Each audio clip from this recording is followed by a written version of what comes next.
The day my parents ran away with my sister Lily, they handed me over to the debt collectors as collateral. This kid's got issues, always glued to books, talking nonsense like an idiot. If you can take her, fine. If not, just sell her for cash. Lily's bright laughter floated from the hallway. Mom, isn't Chloe coming with us? No, sweetie, we're not taking her. I'd heard that sentence countless times. After Lily was born, everyone in the family revolved around her. I ran over, wanting to see, but Mom pushed me away. Don't touch your sister, your hands are dirty. From then on, I was the extra one. When the debt collector's big brother kicked open the door, he saw me squatting in the corner, reading a book on criminal law. Hey, your parents bolted. How do you plan to pay back the money? I closed my book. Sir, I've analyzed your recordings of violent debt collection. 12 points can be argued as civil disputes. Follow my plan, and you can avoid jail time. He froze. I broke down their 3 years of past cases one by one, writing out strategies to mitigate risks. The man with the dragon tattoo finished reading, then cursed. I've been a gang boss for 20 years, and today I just learned you can collect debts legally. He introduced himself as OG Marcus, then crouched down to my eye level. I could clearly see the scar on his chin and my reflection in his pupils. Who taught you to say all that? I shook my head, fighting back my fear as I answered word by word. I taught myself. He scrutinized me from head to toe, his suspicious gaze sweeping over my malnourished arms. Did your parents often hit you? I shook my head. They didn't hit me. They just acted like I didn't exist. There was no plate for me at the dinner table, no face in family photos, and no one cared when I got sick. How old are you?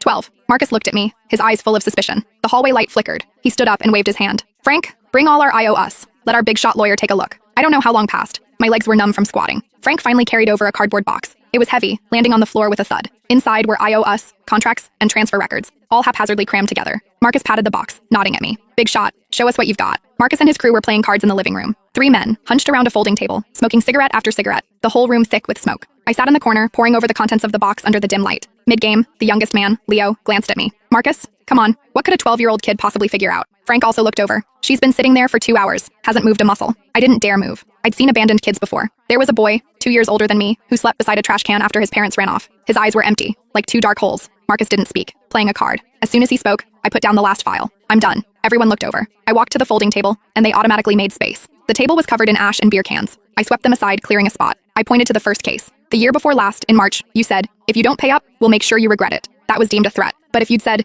if you don't pay up, we will pursue legal action, it would be a legitimate collection notice. Frank's mouth hung open. I pointed to the second. Taking the debtor's fridge and TV was classified as theft. But if you'd had the debtor sign a debt for asset agreement at the time, it would have been a voluntary civil transaction between both parties. Splashing paint. Illegal, but only civil compensation is needed. Go apologize and pay the person, then have them sign a letter of understanding. Last September was the most dangerous. Someone was injured, a pretty serious injury, but they struck first, so you could argue excessive self-defense, not intentional assault. The sentencing difference between those two is 3 years. The room was silent. No one spoke. Marcus leaned back in his chair, arms crossed, his expression shifting from skepticism to seriousness. Marcus, the kid actually makes some sense. Leo, the young one, picked me up and looked me over, his voice astonished. You're only 12? How do you know all this? Are you a genius? I flailed my arms and legs, wanting him to put me down. My face flushed crimson. No one had ever hugged or picked me up since I was little. I wasn't used to the feeling of being lifted off the ground. I was scared. Marcus took a hard drag from his cigarette, then gave Leo a light whack. She's a girl. She's shy.